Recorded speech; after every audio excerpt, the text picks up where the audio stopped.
welcome to Dump Truck Toolbox. I'm Alan, and today we're going to talk about cash crisis.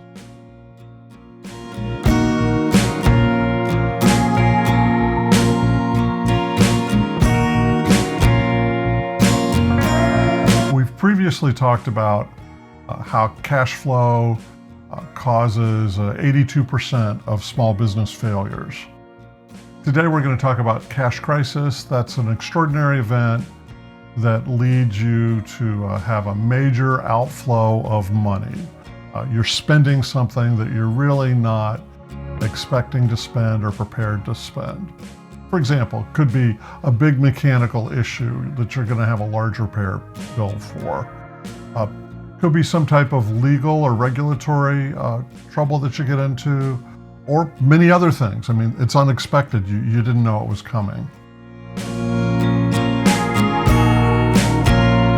So I'm going to talk about 5 ways to deal with a cash crisis. And I'm going to start with number 1, which is the worst way to deal with it.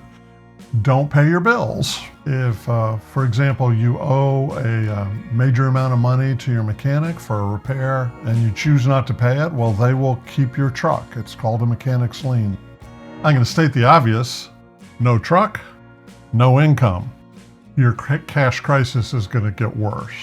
If you don't pay your truck loan, the bank will show a little patience, maybe, but eventually they will take some serious action against you up to repossessing your truck, and then you are out of business. So another way of not paying your bills is to not pay the minimum due on your credit card balance. If you don't pay the minimum, then you start getting additional fees and penalties, and it all just keeps going to your credit card debt. Another way to not pay your bills is if you have someone driving for you or doing bookkeeping or whatever as an employee. If you don't give them the pay that they're due, you are breaking the law. If you've got an employee working for you, pay their wages. It is very serious if you don't. Number 2 is to carry a balance on your credit card. In a crisis, a cash crisis, it is understandable how you would whip out a credit card and say, Mr. or Ms. Mechanic, here you go, charge it on my credit card.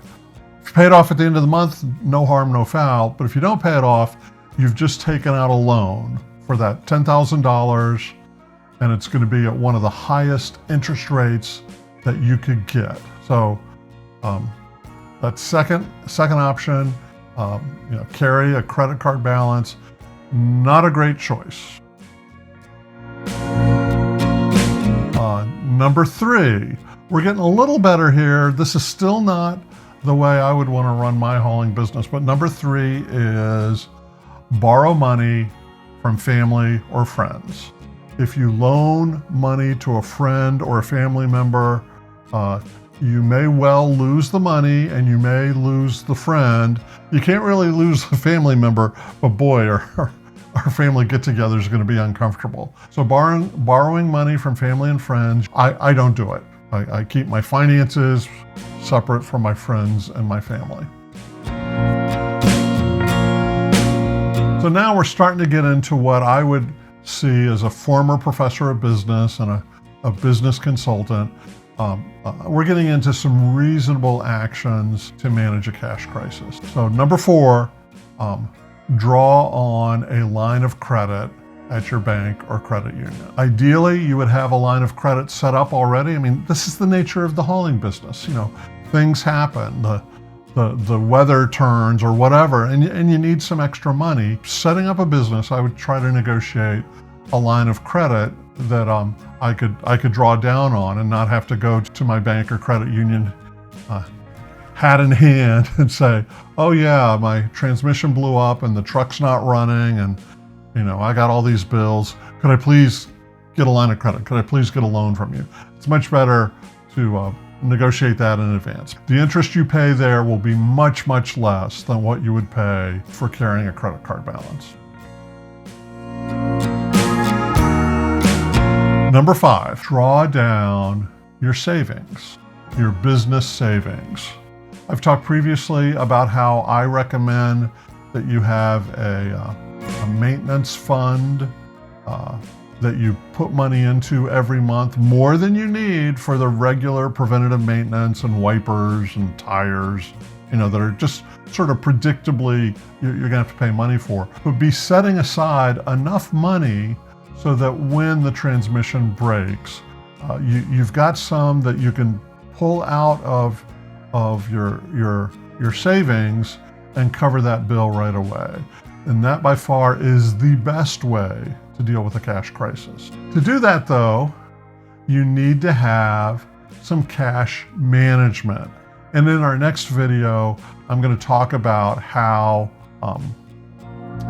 you should manage your cash to not only make your business successful, but also to deal with cash crises. Thank you for joining me today on the video. Comment below if you've got some stories to tell about when you or your employer did a good job of dealing with a cash crisis, or maybe when things didn't go so well when there was a cash crisis. I'd love to hear what you have to share. Any questions or comments, any rank disagreements, it's all good. Love to have a conversation with you in the comments section. If today's video was useful or interesting, please click the like button. Subscribe if you haven't done so. This is Alan, and I hope to see you again soon on the Dump Truck Toolbox.